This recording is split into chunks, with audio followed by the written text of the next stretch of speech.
Bonjour à tous, bienvenue pour cette première keynote, enfin cette première table ronde de la Madi Keynote. Je suis Anaïs Richardin, je suis directrice de la rédaction de Madines et je suis ravie de vous accueillir ce matin. Alors, de quoi allons-nous parler? Du futur du travail. Nous avons les jeunes millennials d'un côté, les seniors de l'autre, start-up d'un côté, grands groupes de l'autre, freelance d'un côté, salariés de l'autre. Le monde du travail est-il vraiment aussi manichéen? Et ces oppositions qu'on nous assène de plus en plus sont-elles réellement pertinentes? Alors, pour y répondre et pour discuter de cette révolution du travail et de ses contours, je vous demande d'accueillir, enfin non, ils sont déjà là, Anka Bobok, qui est chercheuse en sociologie à Orange Labs, Maxime Guiroton, qui est directeur marketing Europe de Samsung, Mathieu Fouquet, qui est partenaire RH et secrétaire général de OnePoint, une entreprise conseil en transformation numérique, et Jean-Charles Varlet, CEO et cofondateur de Crème de la Crème, qui met en relation entreprise et freelance. Alors, pour commencer, on parle beaucoup du renouveau, voire de la révolution du travail, mais que recouvre cette notion précisément? C'est quoi le futur du travail pour vous? Bon, je vais commencer. Bonjour. Alors, merci pour la question, parce que on a mené un livre blanc sur les derniers mois, et le futur du travail, nous, on le voit autour de la mobilité. Et ce dont on se rend compte aujourd'hui, dans toutes les interviews qu'on a pu faire, c'est qu'il y a plus de 50% des gens qui nous disent que d'ici 2020, ils travailleront de manière assez régulière en mobilité. Donc ils vont se retrouver dans une situation où ils travaillent de n'importe où et avec n'importe quel outil. Et ça, c'est ce que nous, on appelle, alors désolé pour l'anglicisme, Next Mobile Economy. Alors nous, Samsung. Nous, Samsung. Et en fait, ce qu'on voit avec ça, c'est que ça va en fait générer deux enjeux principaux. Un enjeu autour de la sécurité, parce que les sociétés, du coup, vont être exposées à des données qui partent un petit peu partout. Et un enjeu autour de la vie privée, parce qu'on le sait bien, et ça a fait... c'est toujours un sujet de débat, c'est que personne n'a envie d'être traqué dans son quotidien.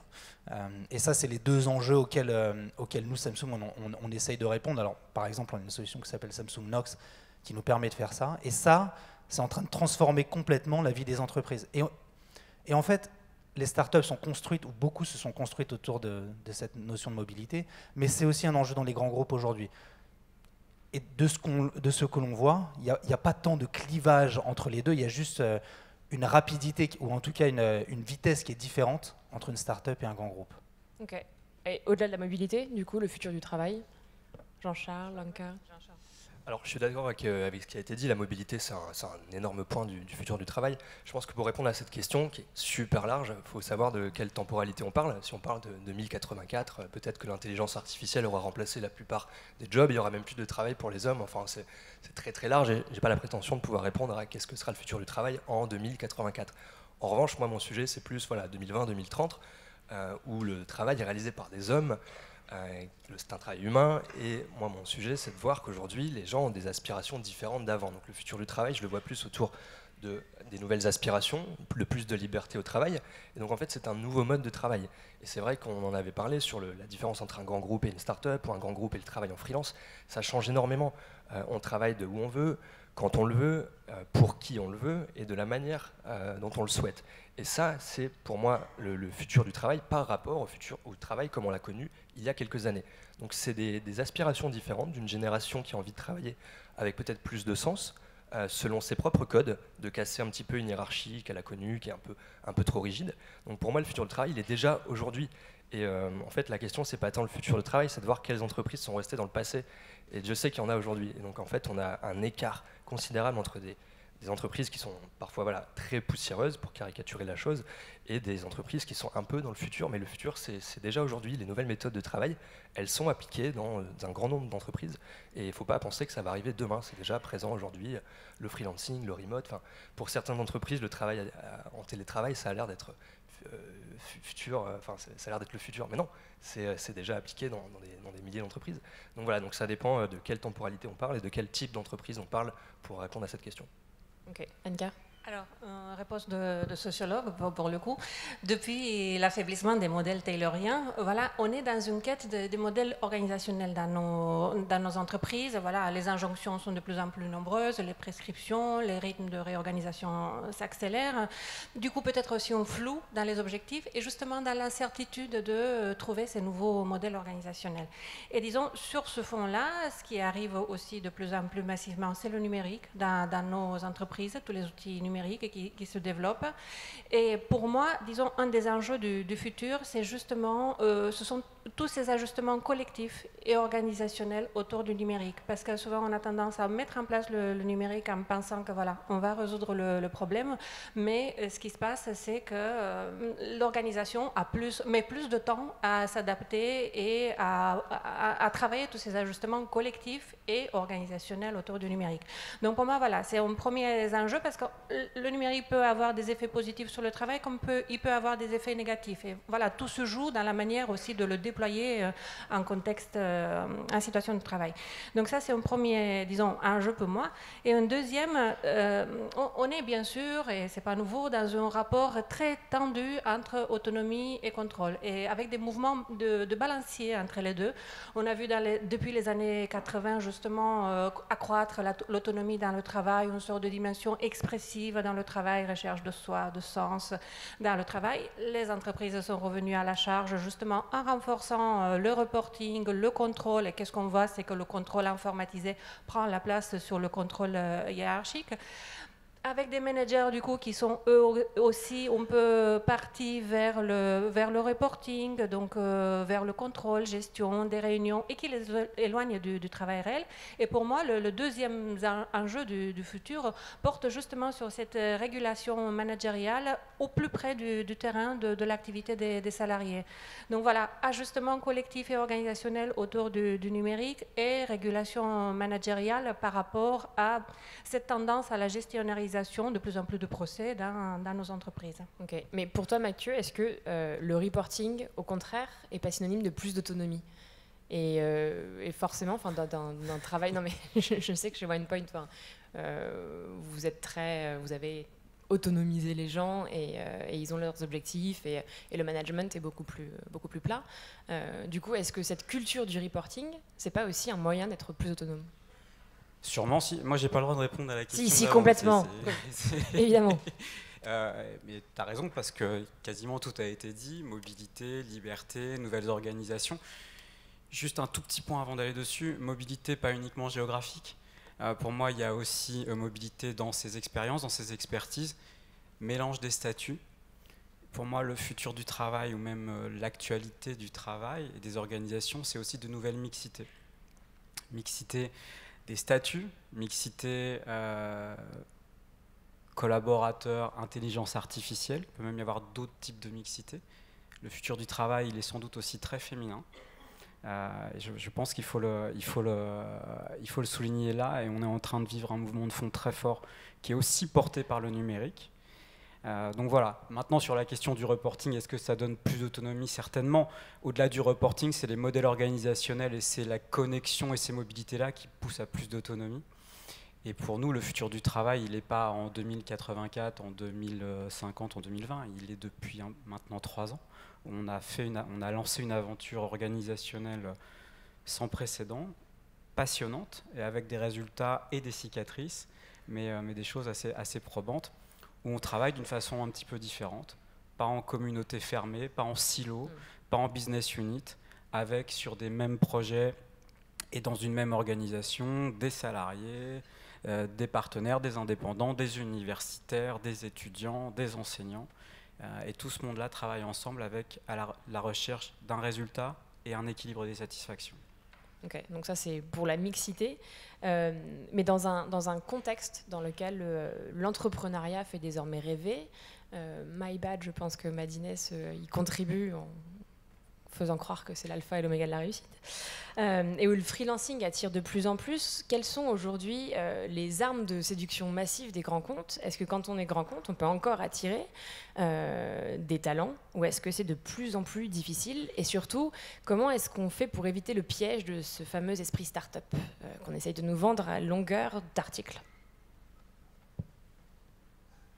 Alors, je peux prendre 2 exemples. Je vais prendre l'exemple de Samsung dans son contexte de recrutement.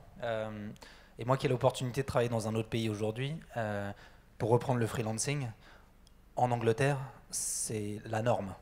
Mais c'est aussi la norme, et on en parlait un petit peu quand on a préparé ce plateau, c'est la norme parce que la fiscalité l'aide. Donc les outils fiscaux et l'État aident à l'auto-entreprise, et ça se répand partout. Et pour rebondir sur le point de OnePoint, c'est exactement ce qui se passe aujourd'hui. Nous, même dans les organisations chez Samsung, on mixe tout un tas de contrats différents pour répondre à des problématiques différentes à un moment donné parfois, ou parfois sur des choses un peu plus long terme. Donc ça, c'est vraiment quelque chose qui existe. Et du coup, ça fait partie aussi de la séduction des entreprises et de ce qui se passe à l'intérieur, parce que les gens parlent, parce qu'il y a plein d'applications aujourd'hui qui nous permettent de voir si l'entreprise est bien ou moins bien, si elle est bien notée. Et ça fait cette mixité dont Mathieu parlait est vraie. La deuxième chose, nous on le voit, et on le voit dans nos recrutements internes, mais aussi dans le travail qu'on fait avec les entreprises au quotidien, le numérique est une vraie question. Dans quasiment tous les entretiens d'embauche, le numérique est une question. Quelles sont les solutions qui sont mises à ma disposition pour que je travaille d'où je veux, quand je veux, et quels sont les outils que vous mettez à ma disposition? On nous demande même la marque des produits qu'on met à disposition. Alors pour nous, c'est un peu plus facile. mais c'est une vraie question. Et les entreprises nous en parlent au quotidien. Il y en a plein qui ont fait la presse et on a eu la chance de participer à ça avec IDTGV, avec La Poste. C'est un vrai besoin de récompenser ses salariés. Et le numérique rentre là-dedans maintenant. C'est fini le temps où on donnait juste un téléphone pour téléphoner et à faire un SMS. Le smartphone aujourd'hui prend une vraie place. On autorise les gens à l'utiliser personnellement. Certes, dans un cadre qui peut être contrôlé à un moment donné, mais c'est là où la force de solutions qui vont justement permettre de séparer les deux, la vie perso et la vie privée. Et ça change depuis pas mal de temps. Il y a des entreprises qui se sont développés autour de ça, et comme je disais, des grands groupes qui l'ont déjà intégré. Et ça change aussi le bureau. Ça change la manière dont les bureaux sont construits.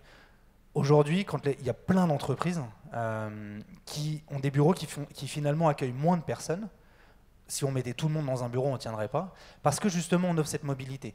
Et on rechange la manière dont les espaces de travail sont faits. C'est ce que nous on fait par exemple chez Samsung, où nos bureaux sont retravaillés pour avoir des espaces de coworking, pour avoir des espaces de collaboration, pour avoir des espaces de création, et moins de bureaux assis, etc., où on va même changer la position dans laquelle on est assis. Est-ce qu'on est assis, est-ce qu'on est debout, est-ce qu'on passe de l'un à l'autre dans la journée?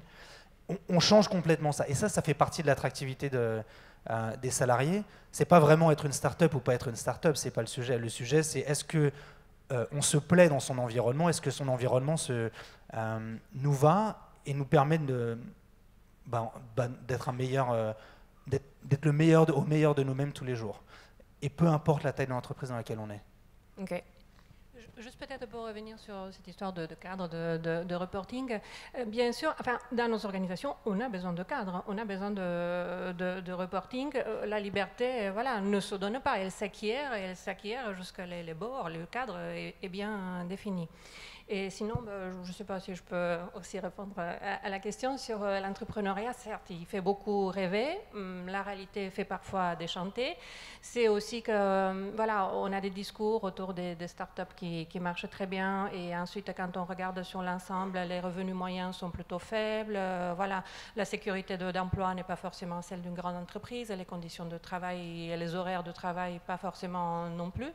Mais il ne faut pas sous-estimer de l'autre côté les grandes entreprises non plus, dans leur capacité justement d'expérimenter des nouvelles choses, quoi. Donc on voit, et toujours dans cette visée, disons, entre guillemets, de la culture digitale. La culture digitale, c'est quoi finalement? Des niveaux plus horizontaux, des niveaux hiérarchiques réduits, travailler avec des écosystèmes de plus en plus ouverts, importer des modèles du monde informatique avec l'agilité, avec cette histoire de prototypes pas complètement finis, avec des tests itératifs, des bouclages, bien sûr des changements au niveau des coordinations managériales, quoi, des managements plus ouverts, tout en sachant, comme je disais au départ, qu'on a un cadre hiérarchique, et à l'intérieur du cadre hiérarchique, voilà, on revient aussi avec des coordinations par projet qui se rajoutent, elles prennent d'autres formes, et aussi une liberté d'aller voir, réseauter, hein, entre guillemets. Donc voilà, ne sous-estimons pas non plus les grandes entreprises dans leur capacité à tester de nouvelles formules. On parle du co-working, voilà, importer des espaces de coworking à l'intérieur de l'entreprise, justement pour voir ce que ça donne, ce que ça peut changer en termes d'organisation du travail, voilà, de l'agilité. Voilà. Ok. Et tu avais un point ou pas? Je t'ai vu lever le micro. Oui. Non, mais l'attractivité, elle est pas spécifique à une forme d'entreprise, à une taille d'entreprise. On le voit, nous, sur nos clients. Hein. On a le client qui est le CAC 40 et les services des États. Sont sur ce type de réflexion-là et sont très innovants. Ils commencent souvent la réflexion par de la mobilité et on voit que ça fonctionne plutôt bien. Et grande entreprise ou start-up, le client est le même. Le client, c'est le collaborateur, et le collaborateur, il y a un phénomène transgénérationnel qui est en train de jouer. Il y a un tsunami numérique qui est arrivé depuis les années 2000, accéléré depuis 2008, qui fait que vous allez mesurer votre attractivité par votre taux de rétention. Donc comment est-ce qu'on garde les talents? C'est une chose de les attirer, c'est sans doute pas un baby-foot qui va les attirer, c'est certainement pas un baby-foot qui va les retenir. Ça va être une capacité... Enfin, je crois. Hein. Enfin, moi, ça m'a attiré pendant mes études, mais je fais d'autres choses après. Mais c'est aussi la capacité à avoir des parcours différents, à avoir la main sur ces parcours-là. C'est, comme tu le disais, aussi une certaine forme de liberté, qui est une liberté de parole, une liberté de prise d'autonomie. Mais aussi, c'est des obligations, plus des obligations de résultats que des obligations de moyens, et que sans doute que dans une start-up comme dans un gros groupe, le nouveau paradigme demain, c'est j'ai plus une obligation de moyens vis-à-vis de mon entreprise, mais j'ai une obligation de résultats. Et peut-être que l'obligation de moyens, elle se transfère sur l'entreprise. Ouais. Et du coup, vous, chez Crème de la Crème, vous mettez donc en relation freelance et entreprise, des freelances donc, qui ont pas mal d'opportunités, qui ont le choix. Comment est-ce que vous accompagnez les entreprises pour qu'elles soient plus séduisantes auprès de ces freelances?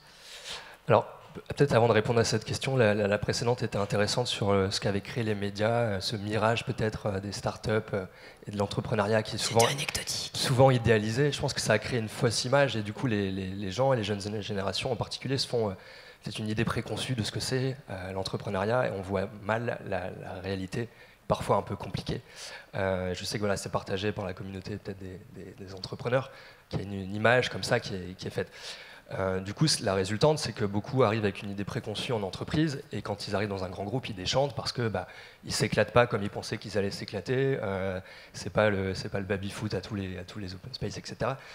Pour caricaturer. Mais du coup, je pense que pour répondre à la question d'avant, un grand groupe, il a la possibilité structurellement d'apporter les réponses à cette génération qui a besoin de plus de flexibilité, d'avoir des missions plus intéressantes, d'avoir plus de sens au quotidien, etc. Ça ne tient qu'à la volonté des décideurs dans ces grands groupes. C'est pas structurel, on peut pas se dire oui, un grand groupe, jamais il sera aussi fun qu'une start-up, etc. C'est pas vrai. Ça dépend de la capacité et du courage des décideurs qui sont à la tête de ces grands groupes. Donc ça, c'était pour la première question. Il n'y a rien d'impossible, c'est des hommes qui pilotent les entreprises et ça dépend de la volonté de chacun. Sur la deuxième question, nous on travaille avec du coup un peu plus de la moitié du CAC 40, donc des grandes entreprises qu'on pouvait penser peut-être un peu fermées, un peu poussiéreuses. Non, c'est pas vrai. Les grandes entreprises sont en train de s'ouvrir notamment aux nouvelles formes de travail comme le freelancing. C'est là où nous, on va intervenir sur chaque besoin ponctuel d'un grand groupe, donc une mission entre 1 mois, 1 an. On va pouvoir proposer une communauté de freelance sélectionnée pour ce besoin, pour ce grand groupe. Et donc ça change. Nous, on voit clairement la différence entre certaines entreprises qui ne savent même pas ce que c'est qu'un freelance et celles qui en recrutent à tour de bras parce qu'elles ont compris que dans leurs équipes, pour amener de l'innovation, il fallait mixer les talents, souvent dans un mode squad, donc gestion, enfin une équipe projet transversale où vous ramenez plusieurs compétences, donc un développeur, un designer, un data scientist, et vous les faites travailler sur un objectif donné. Bon, eh bien, vous prenez des freelances de l'extérieur qui ont une expertise avérée, et ça va rapporter de l'innovation. Le fait que les compétences se croisent dans l'entreprise, entre votre population CDI et cette population, votre réseau étendu de travailleurs, donc c'est comme ça qu'on les appelle, ça crée de l'innovation. Et donc c'est ce mélange aujourd'hui qui est bénéfique aux grandes entreprises. Plus vous avez de mélange comme ça, plus elles se rendent compte que c'est intéressant, en effet, de ramener des freelances de l'extérieur pour apporter une nouvelle vision, apporter de nouvelles méthodes de travail. Et in fine, c'est gagnant-gagnant. pour le freelance qui a pu avoir une mission intéressante dans un grand groupe, souvent financièrement intéressante d'ailleurs. Et pour le grand groupe, il a eu de l'innovation comme ça, ponctuelle, qui a répondu à un de ses besoins. Voilà. Et elle peut infuser cette innovation auprès de tous les collaborateurs ou ça reste quand même très ponctuel et très éphémère l'apport du freelance dans la société? Tout dépend comment vous travaillez dans votre entreprise, quelle est votre organisation. Au cœur des DSI, il est très fréquent qu'on recrute plusieurs freelances sur des gros projets. Du coup, il y a un certain volume de freelance. Et oui, il y a cette diffusion un peu d'innovation qui se fait par strate à tous les étages. Je parle de la DSI, mais dans les directions marketing, on a aussi pas mal de freelance puisqu'on propose les métiers du marketing, de la tech, de la data, de l'UX. Et donc, on a un mélange de compétences qui est super intéressant pour l'entreprise. Et donc, le grand groupe, finalement, récolte de ça une innovation qui vient de l'extérieur. C'est un peu ce que je disais aussi au tout début. C'est pas parce qu'on met en place le numérique, c'est pas parce qu'on va amener les freelancers en entreprise que ça va se faire, ça va diffuser. Tout est derrière un travail d'ajustement collectif, organisationnel, voilà, tout ce travail derrière. Mais en expérimentant, en regardant déjà ce que ça donne, ce que ça peut donner, ce qui intéresse à l'entreprise, la direction que l'on peut prendre. Voilà. Ok. Et du coup, on a parlé quand même de marque employeur qui parfois peut être très marketing. C'est pas toujours aussi rose que ce qu'on veut bien le mettre sur un site de recrutement. Et du coup, au-delà de cette vision marketing de la marque employeur, est-ce qu'il y a, on a parlé donc d'un vrai problème organisationnel. On l'a abordé vite fait tout à l'heure avec toi, Mathieu, l'organisation de WinePoint, comment elle a changé il y a 3 ans.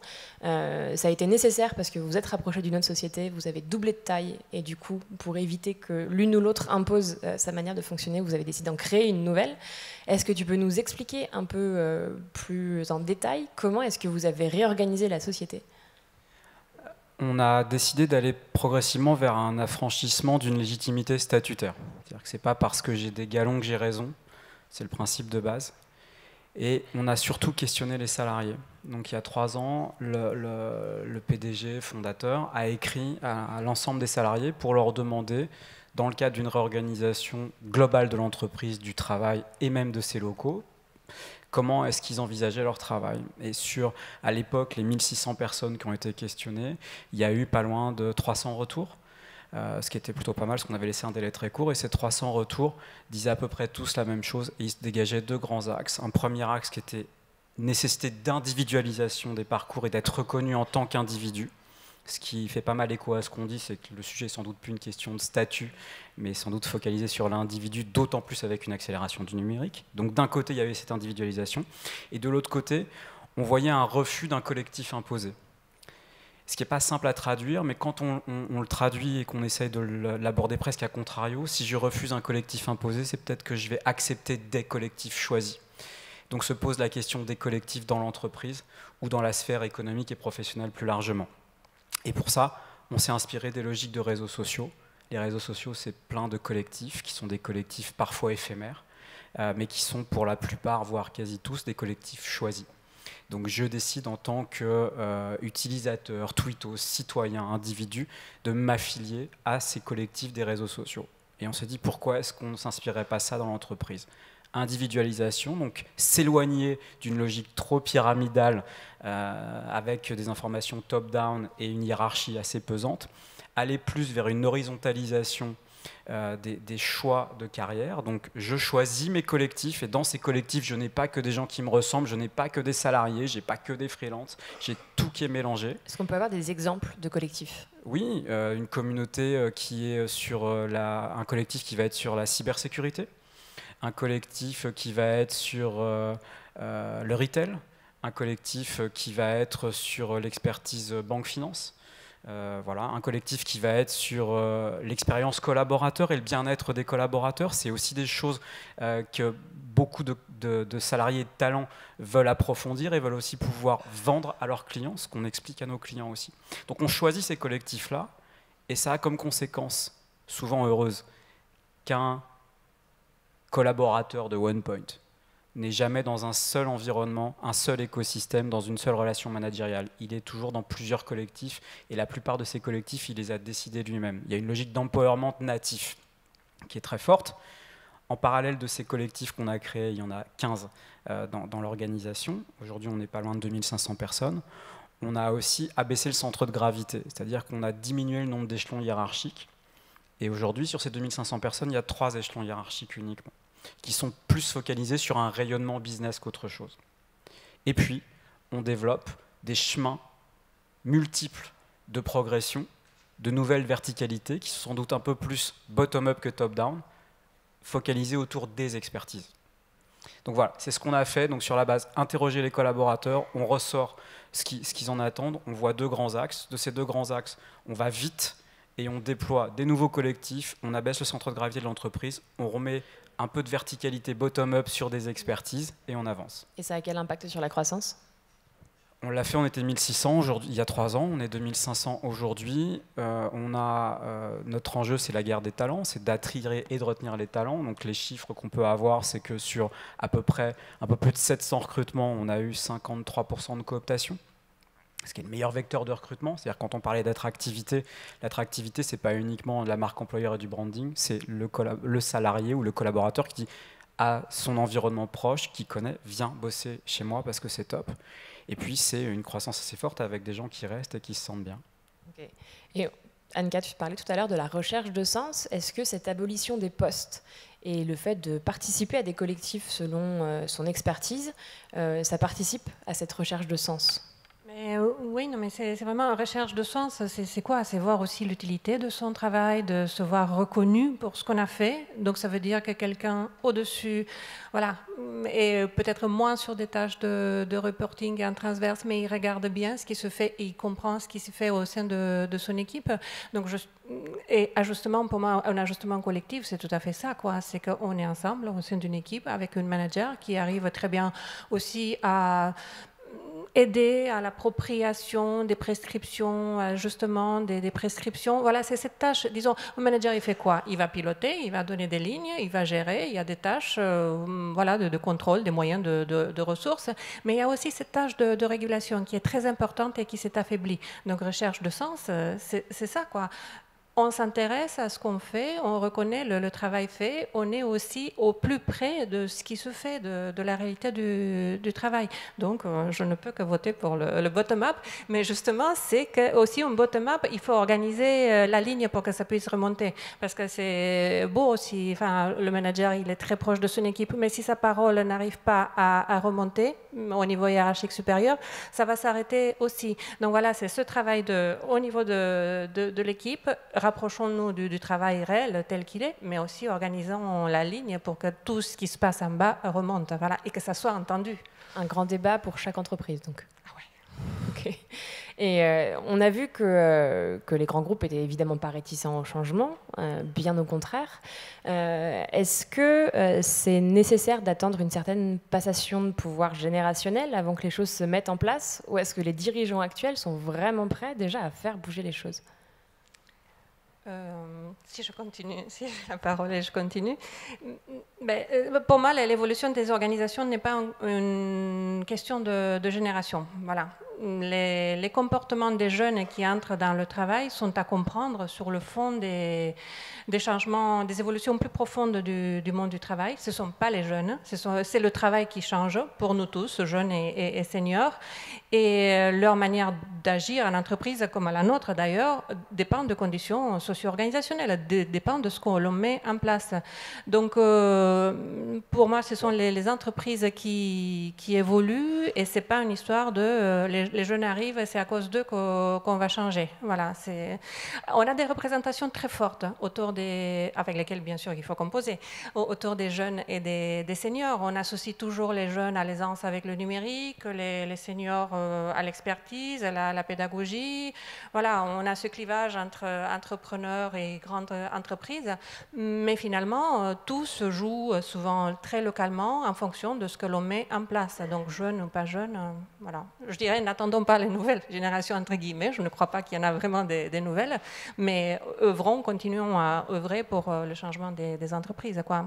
En testant, comme je disais, des tas de choses. On les voit, on sait à peu près dans les tendances, on voit le sens dans lequel on va, on teste, on regarde ce que ça donne et on met en place ou pas.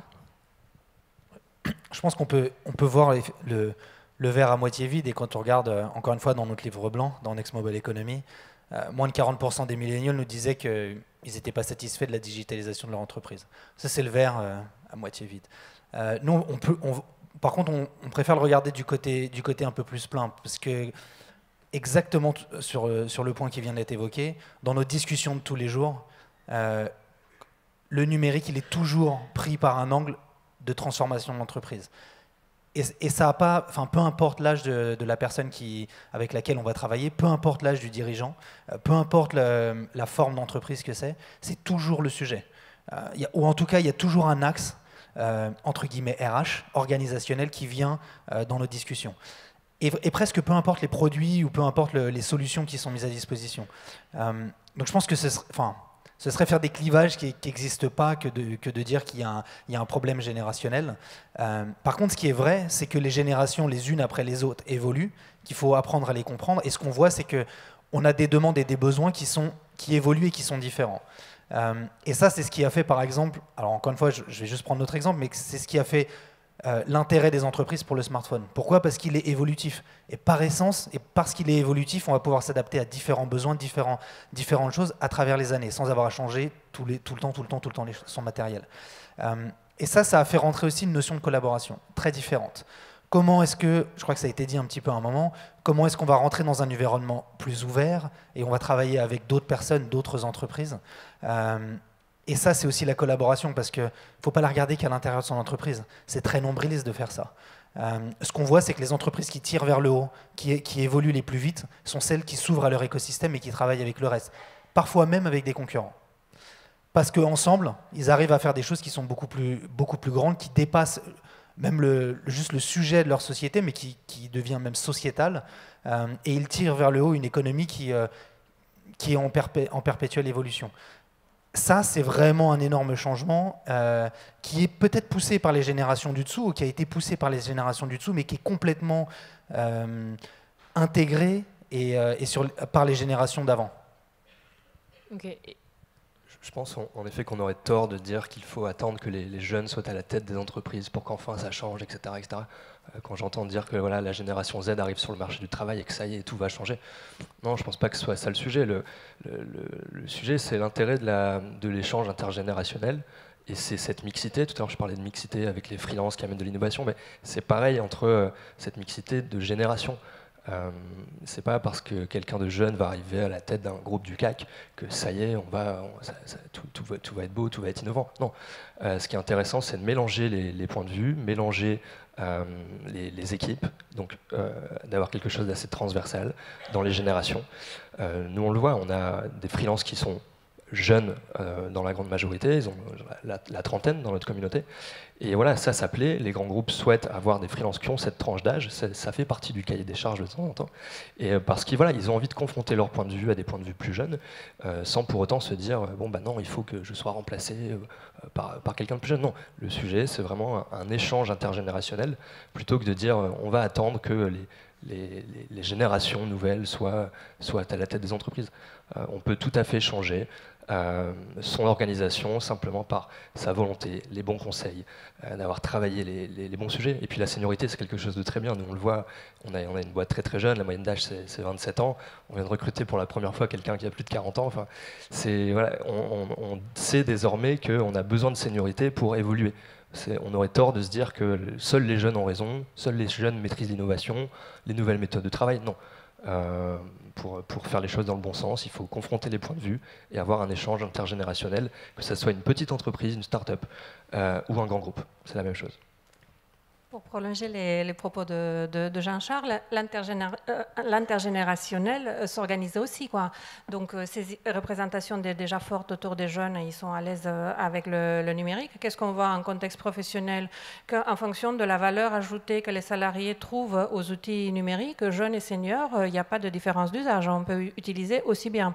Et quand je dis l'intergénérationnel s'organise, c'est que ce qui est important, c'est d'avoir des niveaux de compétences compétences différentes, variées, en place et qui, enfin, organiser l'intergénérationnel autour de ces différences de niveau et de compétences qui est sens pour l'entreprise, tout en sachant que les seniors n'ont pas forcément, disons, une expertise. Enfin, il faut aussi qu'ils aient l'envie de partager leur expertise, qu'ils aient la pédagogie de le faire. C'est pour ça que je dis l'intergénérationnel s'organise, même si peut-être ils ont plus le métier. Voilà, il y a quand même d'autres facteurs qui rentrent en ligne de mire pour organiser l'intergénérationnel. Et justement, sur des nouvelles formes d'organisation, est-ce que ça peut attirer un peu plus des profils plus expérimentés ou au contraire leur faire peur? Je ne sais pas si chez WinePoint, par exemple, les profils qui postulent ont changé, ont évolué au fur et à mesure des années. En fait, on a commencé, nous, par recruter des profils plus experts à l'origine. Donc, on a plutôt fait l'inverse, c'est qu'on a ouvert à des plus jeunes en grossissant. Mais on attire tout type de profils qui ont ce mélange intergénérationnel qui est inscrit dans notre organisation. Maintenant, juste un point, je ne pense pas qu'il y ait un problème de génération, mais il y a une solution quand même générationnelle, c'est-à-dire que être numérique friendly et voire être né avec le numérique, avec cette mobilité, avec bouleverser un petit peu le sens relationnel, avoir de nouvelles proximités, c'est quand même un axe générationnel relativement fort. Donc l'idée, c'est pas forcément de remplacer les directions en disant c'est le grand soir et maintenant c'est que des millénials qui vont être à la tête des entreprises, mais les entreprises ne peuvent pas faire sans cette nouvelle façon de fonctionner. Et on voit beaucoup chez nos clients aussi que les différentes générations s'alignent sur un modèle de communication, un modèle d'approche et de résolution de problèmes qui, pour le coup, est très fortement porté par une génération de millénials. Je dirais par rapport à ça que, disons, les jeunes n'ont pas forcément un rapport au travail différent ou un rapport à l'autorité différent. C'est une fois de plus l'entreprise qui change plus globalement et qu'on commence tous à avoir des rapports différents au travail, à l'autorité. Par contre, ce qui leur est propre, c'est peut-être la manière de le dire plus frontalement, plus directement, voilà, par rapport à d'autres qui sont déjà dans l'entreprise. Il y aurait plein de choses à dire sur les jeunes. Je ne vais pas ouvrir la question parce que je vois le temps qui passe. Mais voilà, c'est aussi une évolution de l'entreprise d'une manière plus générale. Ils ne sont pas si différents et au niveau des usages, voilà, jeunes et seniors, quand on voit l'intérêt d'utiliser tel outil, ben, tout le monde a la même enseigne. Okay. Donc le mot de la fin, en fait, c'est juste qu'il n'y aura pas freelance d'un côté, surtout on ne sera pas tous freelance demain, parce qu'on n'est pas tous faits pour ça. Donc c'est une mixité et une juste dose de seniors, de plus jeunes. C'est ça, il ne faut pas croire qu'il n'y aura que des freelances demain, j'ai déjà lu ça, c'est complètement faux. Pas chez nous. Non, pas chez Madines. Le sujet, c'est vraiment d'avoir un bon mix pour chaque entreprise. Il ne faut pas non plus généraliser les entreprises. C'est chaque groupe, chaque entreprise de taille différente va avoir sa propre organisation avec un mix entre des gens en full-time, des gens en part-time, des gens en freelance, etc. Et c'est un très beau mix, c'est une très bonne chose. Et c'est comme ça qu'il faut voir ce sujet. Pas de caricature, il ne faut pas penser que tout le monde va évoluer vers ça ou que les millennials ont raison, la génération Z, etc. Non, le sujet, c'est vraiment d'avoir une belle mixité entre différentes catégories de travailleurs qui ont des manières de travailler différentes pour faire grandir l'entreprise. Donc, in fine, c'est gagnant pour chacune des parties de mixer la chose. Voilà. Ok. Merci à tous, merci à tous les quatre d'avoir été là ce matin. Pour poursuivre la discussion non, puisque c'est très unilatéral, je vous propose de découvrir le podcast de Madines qu'on a lancé ce matin même, qui est sur le futur du travail et qui est une interview d'anticipation, puisqu'on vous projette en 2071, avec David Bernard, CEO d'Assess First, qui est actuellement sur la main stage. Je ne vous invite pas à y aller parce que j'ai envie que vous restiez là, mais c'est quand même hyper intéressant à revoir après. Merci à tous.